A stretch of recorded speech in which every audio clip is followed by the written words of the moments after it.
RPM planning is a way to maximize the results of your life and maximize your sense of fulfillment and joy.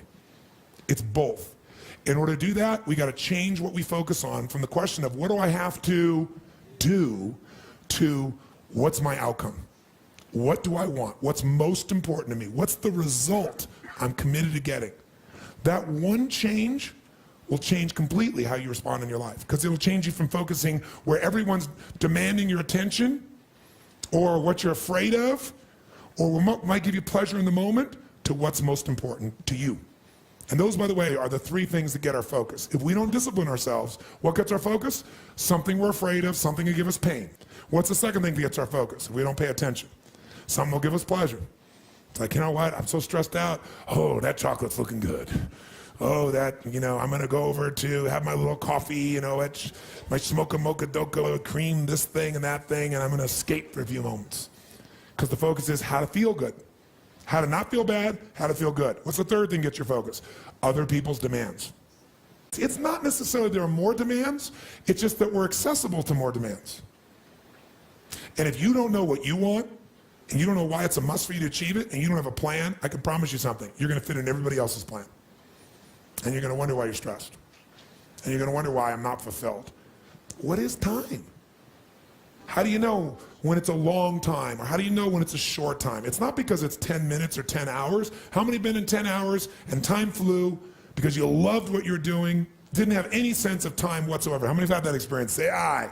How many have had 10 minutes feel like 10 years you want to kill somebody to get out of the situation? So what is time? Time is emotion. Got to remember that time is emotion. What you're really managing is emotion. Another word for that would be meaning or fulfillment. Focus is power, but you got to take it. Take it back. Take back that power. And you got to know when you do have that focus, how to chunk it, how to group it so you're not overwhelmed. Let me show you how to make it simpler. When mass information is coming at you, you get overwhelmed. Most of us are great deletion creatures. We delete most of life. Right now, there are millions of things around you could be focusing on, thinking about, giving meanings to, making decisions about what to do. Millions. And when you think about what it's going to take to do something, usually it takes a lot, and you're not going to want to do it. So I'll do it when? Later. As my Australian friends would say, later. Right? And of course, the problem with doing it tomorrow is when you get to tomorrow, tomorrow is today, and tomorrow never comes. So, and you keep promising yourself. By the way, what does this do to you emotionally when you keep breaking your own promises with yourself? Or you keep failing to do things that you know are important? Does it increase your level of certainty and confidence? No. What it does is it erodes it. And when you erode confidence in one area, believe it or not, it affects the other areas too. Do you believe me on that? Don't believe me. What about your own life experience? Maybe not one area, but it starts to be multiple areas, it sure does.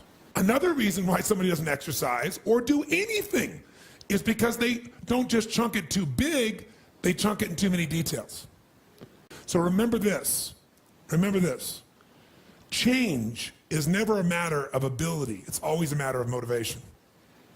I'll say that again. Change is never a matter of ability. It's always a matter of motivation or drive, having strong enough reasons. If you got a strong enough reason, you could figure out the time, couldn't you? So the biggest part of life and time management is knowing what you want and having enough reasons to follow through. But there is one more piece.